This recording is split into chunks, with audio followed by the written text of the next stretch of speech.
Personal हो रही हैं आप। हाँ हो रही हूँ मैं पर्सनल, किसी को होना पड़ेगा पर्सनल। হ্যালো বন্ধুরা, কি অবস্থা, কেমন আছেন সবাই?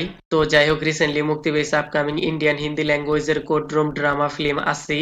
ফাইনালি সিনেমাটি আমি দেখেছি, তো চলুন দেখা যাক এমন কি কি আছে এই সিনেমাটির মধ্যে।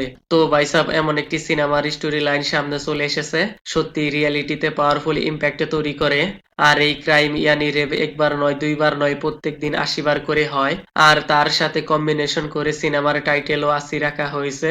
আর ইন্ডিয়াতে প্রত্যেক ২০ মিনিট পর পর কোথাও না কোথাও একবার করে রেপ হয়। আর এই কথাটিও সিনেমার মধ্যে প্রত্যেক ২০ মিনিট পর পর screen blood red and white টেক্সটের সামনে চলে আসে। আর আপনাকে মনে করিয়ে দিবে কোথাও না কোথাও সেক্সুয়াল অ্যাসল্ট হয়ে গিয়েছে। তো এনিওয়েজ, সিনেমার স্টোরি লাইন যেভাবে প্রেজেন্টেশন করা হয়েছে, এইরকম হার্ড হিটিং কোর পয়েন্টের সামনে চলে আসে, সত্যি আপনার মেন্টালিটি চেঞ্জ করে দিবে। আর ঘৃণা জন্মাবে ওই সমস্ত পুরুষদের উপর যারা নাকি নিজেদের পুরুষ বলে দাবি করে। তো মূলত স্টোরি এইখানে একটি মেয়েকে গ্যাং রেপ করা হয়, দেন কোর্ট কেস হয়ে যায়। আর তার ন্যায় বিচার পাইয়ে দিতে তাপসী পন্নু এজ এ লয়ার হিসেবে কোর্টে লড়াই করে। সত্যি কি তার ন্যায় বিচার পাইয়ে দিতে পারবে? আর আসামিদের জেলের শাস্তি হওয়ার ফলে কি ভিকটিম ন্যায় বিচার পেয়ে যায়? এইসব কিছু জানতে আপনাকে পুরো সিনেমাটি দেখতে হবে। মাত্র ২.৫ ঘন্টার এই সিনেমার মধ্যে মেকার্স অনুভব সিনহা যেভাবে serious sensitive rape angle main point হিসেবে সামনে রেখেছে, সত্যি আপনি ইমোশনাল হয়ে পড়বেন। আর রেপ হওয়ার কারণে একটি মেয়ের লাইফ বরবাদ হয়ে যায়, আর বরবাদি ওয়ার্ডও কম হয়ে যাবে যে পরিমাণ ট্রমা স্টেজ সার্ভাইভ করতে হয়।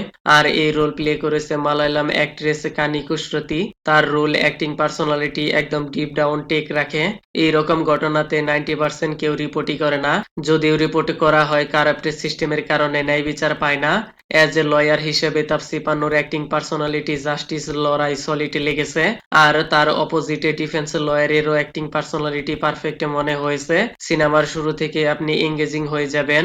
আর বিশেষ করে কুমুদ মিশ্রার অ্যাক্টিং স্টোরি লাইন তেমন একটা ইম্প্যাক্টফুল নয়, যদিও এতটা ডিটেলস দেখানো হয়নি। লেকিন কারওয়ালা সিন যেভাবে প্রেজেন্ট করা হয়েছে, সত্যি ভাই এইরকম ডিপ ডাউন ব্রুটাল সিন দেখে আপনার শরীরের লোম দাঁড়িয়ে যাবে। আর এই সিনের জন্যই সিনেমাটি রেটেড করা হয়েছে। ফ্যামিলি অ্যান্ড বাচ্চাদের সাথে নিয়ে দেখা পসিবল নয়, তারপরও সিনেমার ক্লাইম্যাক্সে বাচ্চাদের ইনক্লুড করা হয়েছে। ওভারঅল সবকিছু মিলিয়ে ইটস এ গুড মুভি। তো যাই হোক, আমি আর কিছু বলবো না, this is my opinion and kindly subscribe my channel. Okay then, ভিডিওটি কেমন লেগেছে আপনার? ধন্যবাদ, দেখা হবে পরের ভিডিওতে।